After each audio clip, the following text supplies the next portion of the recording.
தர்மபுரி மாவட்டம் அரூர் அருகே 17 வயது சிறுவனை சாதி பெயரை சொல்லி கட்டி வைத்து இரவு முழுவதும் அடித்ததாக குற்றச்சாட்டு எழுந்திருக்கிறது. முக்கிய செய்தியாக பார்த்து கொண்டிருக்கிறோம். கூடுதல் விவரங்களை எமது செய்தியாளர் பிரபேஷ் வழங்கிட கேட்கலாம். பிரபேஷ், வணக்கம். இப்போ இந்த சிறுவனுடைய நிலை என்னவாக இருக்கிறது? மேலும் இந்த சம்பவத்தில் ஈடுபட்டவங்க மேல ஏதேனும் நடவடிக்கை எடுக்கப்பட்டிருக்கா? என்ன நிலவரம்?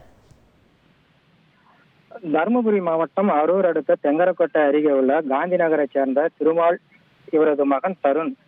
இவர் சுகர் மில் அருகே இருக்கக்கூடிய பெட்ரோல் பங்க் உரிமையாளர் ராமகிருஷ்ணனுக்கு சொந்தமான நெற்கதிர் அடிக்கும் வண்டியில் 6 நாட்கள் மட்டுமே வேலை பார்த்து வந்துள்ளார்.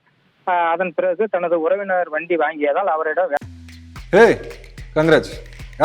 கல்யாணம் இல்ல, நான் பிசினஸ் ஸ்டார்ட் பண்ண போறேன். எப்படி? பாஸ் வாலா பி தி பாஸ் வேலைக்கு சென்று விட்டதாக சொல்லப்படுகிறது. இதை கேள்விப்பட்ட பங்க் உரிமையாளர் ராமகிருஷ்ணன் கோபத்தில் இருக்கும்போது அந்த தருணை பற்றி அவரது மாமாவிடம் தவறான வார்த்தைகள் மூலம் அவரிடம் சொல்லியிருக்கிறார்.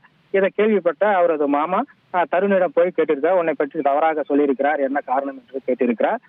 இந்த நிலையில் தான் நேற்று தருண் மற்றும் அவரது நண்பர் இருவரும் தெங்கரக்கோட்டைக்கு செல்லும் போது பங்கு உரிமையாளர் ராமகிருஷ்ணனை பார்த்துள்ளார். எதற்காக எனது மாமாவிடம் என்னை பற்றி தவறாக நீங்கள் சொன்னீர்கள் என்று கேட்டதற்கு அப்போது ராமகிருஷ்ணா அவர்கள் பெட்ரோல் பங்க் மற்ற விஷயங்களை நாம் பேசிக்கொள்ளலாம் அப்படி என்று சொன்னவுடன் தருண் மற்றும் அவரது நண்பர்கள் இருவரும் பெட்ரோல் பங்க் சென்றுள்ளனர். உங்களுடைய தகவல்களுக்கு நன்றி பிரபேஷ்.